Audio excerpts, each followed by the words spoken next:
या बाईला ओढणी सरळ करता येत नाही म्हणून एक माणसाची हेल्प करायची.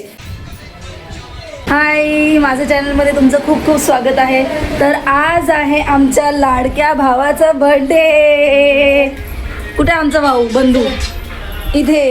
ए हाय कर, ओ हाय कर. Happy birthday to you, happy birthday to you. आमच्याकडे या 2 उंदऱ्या आहेत. या उंदऱ्याचे चुचुंदरे आहे असं त्यांच्या मम्मीने सांगितलं. कोण आहे? उंदरे आहेत, एक चुचुंदरी आहे. हां, यांना त्यांच्या हातातली जी गोष्ट आहे ती सर्वोत्तम प्रिय आहे, पण त्याला त्याचा नीट वापर करता येत नाही. तर आम्ही जेव्हा लहान होतो तेव्हा आमच्या या लाडक्या भावाचे आम्ही खूप लाड करायचो असं त्याला पहिले वाटायचं, पण आताही करतोच. ही जी प्रक्रिया आम्ही बंद केली ती आता परत सुरू केली आहे. मॉडर्नच्या जमान्यात या गोष्टी गरजेचं आहे म्हणून हे परत आता सुरू करतोय. आम्ही 5 बहिणी आमच्या लाडक्या भावाची जरा ओवाळणी करतो. तसं बड्डे कोणाचाही असो आम्ही डायरेक्ट ढाब्याला किंवा रेस्टॉरंटला पोचतो, पण याची यावेळेला अशी इच्छा होती की घरी करायचं म्हणून मग हे आम्ही घरी सेलिब्रेट करून मग बाहेर गेलो. Happy birthday to you. बार बार दिन ये आए, बार बार दिन ये गाए, तुम जियो हजारों साल, ये मेरी है आरज़ू. Happy birthday to you, happy birthday to you. आमच्याकडे असे गुणी बाळ आहे. बर्थडे ज्याचे त्याला खाऊ घालायचं तर स्वतः खातायत. इकडे दीदीला पकड. एवढं मोठं वाटी काढून टाकायचं साईडला. मामाच्या 3 भाचींचा जोर बघा. आरती ओवायला सांगितलं तर 5-8 2 काढतील. त्यात बाजूच्या त्या दोघी त्यांच्यासाठी आहे. 2 चुचुंदरे आहेत, ते पण असे आहेत ना की आरती करायचं काय आणि गरबा खेळायचं काय, त्याच्यासाठी एकच असतं. And now it's mom turn. आई राजाबेटाची ओवाळणी करते. सगळ्यात शेवटी आली कारण ती खाली गेली होती. नंतर मग तिनेही ओवाळणी करून घेतली त्याची. फोटो सेशन झालंय. आता आपण कुठे चाललो शितू? आम्ही चाललो माहित नाही. मैंने बोला ना ये बहुत ज़्यादा ओवर एक्टिंग है मेरे से ज़्यादा. इसको थोड़ा इग्नोर करो. तिला नीट विचारायला गेलं तर असे काहीतरी उत्तर येते. तर आता आम्ही चाललोय मंदिरात.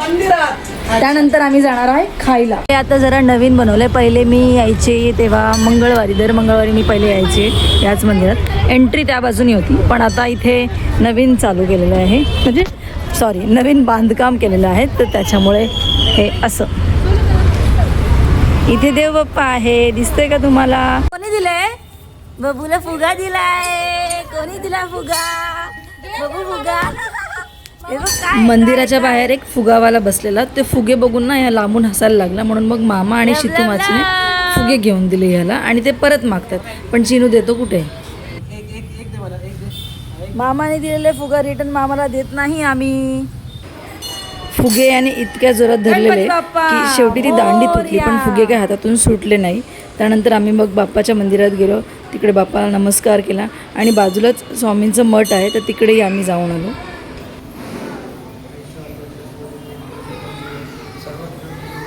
गुरुवार आहे म्हणून थोडी जास्त गर्दी इथे.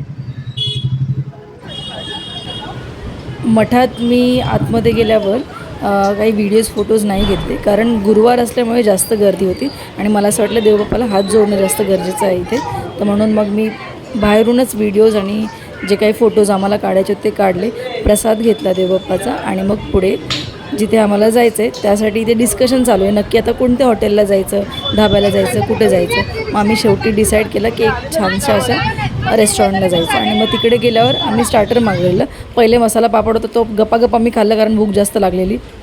चिनूला घेऊन मला खाता येणार नाही म्हणून मग मी आरामात इथे जेवत बसले होते आणि आज चिनूची जबाबदारी अनुमाचीने घेतलेली. अनुमाची आणि शीतलमाची एका प्लेटमध्ये खात होते चिनूला सांभाळत आणि मी माझं जे काय फूड आहे, जे काही डिनर आहे ते एन्जॉय करत होते. हा रेस्टॉरंट जरी इतका मोठा नसला ना तरी इथलं जेवण मात्र उत्तम दर्जाचं होतं. चविष्ट असं जेवण होतं, म्हणजे आम्ही जे धाबे वगैरे जातो त्याच्यापेक्षा खूप छान असं जेवण होतं. जेवण वगैरे करून घेतलं, सगळं स्टार्टर, थोडी मस्ती चालली होती ते चिनूबरोबर राणी दीदीची. आणि मग आम्ही डेझर्ट म्हणून हा फालुदा मागवला. आता उल्हासनगरमध्ये ना पहिल्याच म्हणजे पहिले जे क्वालिटीचे भेटायचे ना फालुदा, ते अजूनही त्याची सेम चव आहे. म्हणजे मला आठवतं आहे लहानपणी आमच्या भाऊजीने नेलं होतं आम्हाला, तर हे सेम तशीच टेस्ट आहे. आणि हा क्यूटी छोटूसा सुंदर छान दिसणारा असा पुकी मामासाठी त्याच्या भाच्यांनी आणलेला हा केक आहे. नाव इट्स सेलिब्रेशन टाईम. तर केक वगैरे कटिंग करून घेतला आणि असा त्याला साधासुधाच करायचा होता, जसं नेहमी आम्ही जातो तसं नाही. त्याने खरं तर सांगितलं की घरातच करूया, बट आम्हीच विचार करून बाहेर जाऊन केक वगैरे कटिंग केलं आणि खाऊन पिऊन मग घरी आलो. तर अशा पद्धतीने आम्ही सेलिब्रेट केलेला आहे मामाचा बर्थडे.